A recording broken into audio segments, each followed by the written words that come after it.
Hello, all, and welcome to the new year, or at least almost the new year.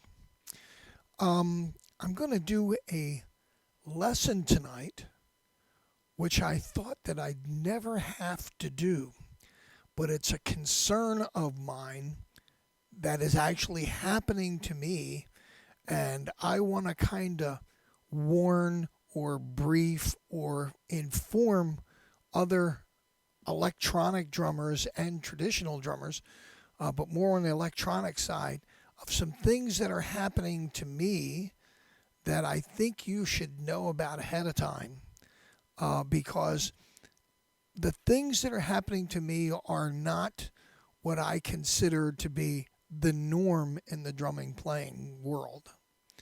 Um, I've been playing drums for a lot of years, over 50, probably closer to 55. And I play acoustic drums and I play electronics, as you've known. And I want to inform you about some difficulties that I'm having that are actually coming out of playing on this type gear. Everyone in the electronic drumming industry was worried about not only the sounds, because the sounds have already been remedied with software and modules and things like that, but the physicality of playing. And this has to do with the pads, the triggers, or whatever you want to call it, that actually trigger each one of the sounds in the modules or in the software. If you notice here, I have multitudes of pads, multitudes of different pads. So it happens on all of them. And I want to inform you of something that's going on with me that I really don't think ought to happen.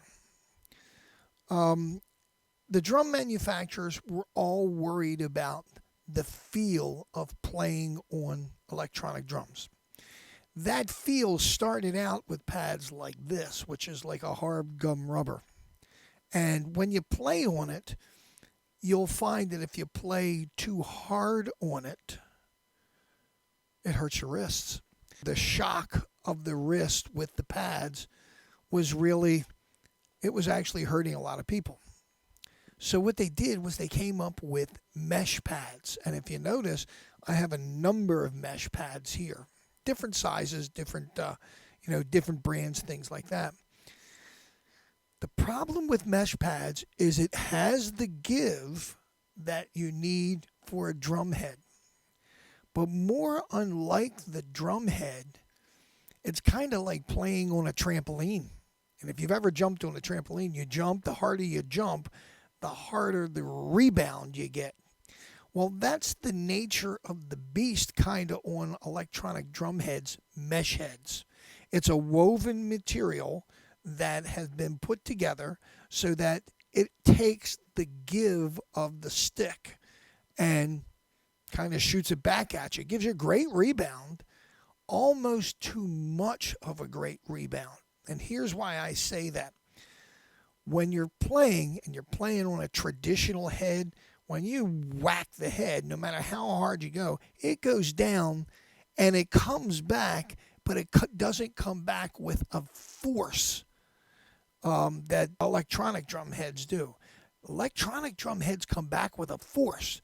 Every action has an equal and opposite reaction. That's physics. Okay? When I hit this head, when I'm hitting the pad or whether I'm hitting the trigger, the harder I hit down, the harder it's going to be coming back.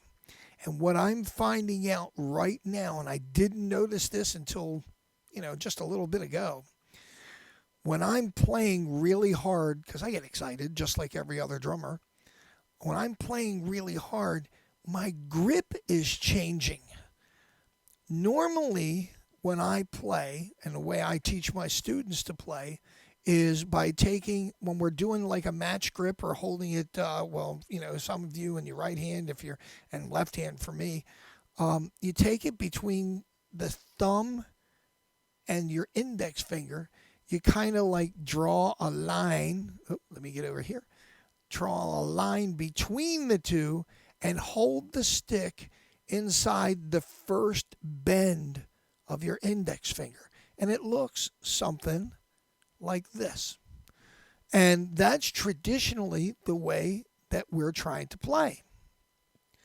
The problem comes when the stick is being shot up so fast from the head, which is what they wanted to do. They wanted the rebound. They didn't want it to just sit here and be a hard surface. They wanted the rebound. The stick now is actually traveling back. If you're hitting it hard enough, it no longer stands in between the thumb and the index finger at the first joint. Sometimes it goes back to the second joint because you're also experiencing vibration in the stick and the attack from the drum head. So when it goes back into the second joint, I'm finding I can't play as fast. Why? I'm trying to hold on to the stick because it's coming back at me like as hard as I'm hitting it. And that's a problem because even when you're trying to do rolls, you really want to keep it in this part of the, oh boy, I got to get used to this, part of the stick, right inside this index finger, just at the first. And when it comes back really hard by knocking on it and having the stick vibrate, all of a sudden I found myself gripping like this back at the second joint. And I was wondering why my speed was going down. Because I'm sitting here going, I built up some speed. Granted, I'm getting older. I don't need the jokes about that. But I'm finding out that I was even slower than what I thought. And I said, why is this happening? But this has been always the really, for me, it was your right hand. It's my left hand. It does all of the lead work when you're going around. And when you're really getting into it and you're playing them, every bounce that comes off this mesh head is accentuated, and that bounce is forcing that stick out of what I call the pocket. I tell the students, just like Chapin did, there's the little bird, and Roy Burns did. There's the little bird that you want to hold the stick in, and you put the stick down here, and it fits right between these two fingers. You want to kind of hold it there. Well, the action coming out is really bouncing it hard and shooting it back at you. So the reason why I'm doing this video for you is please watch when you're playing. Make sure that your grip doesn't change when you're playing really, really hard.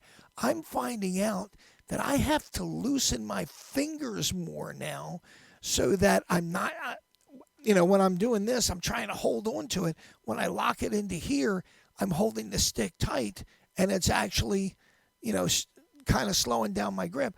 I'm finding out I'm having to really loosen it up, loosen the grip more than what I did to accept the bounce that's coming off of the electronic mesh head.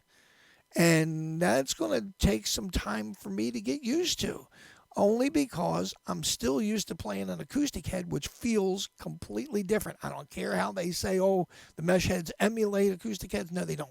They emulate a head with spring in it. But like I say, it's like playing on a trampoline. So take a tip from me. While you're playing, analyze your grip, watch what's going on.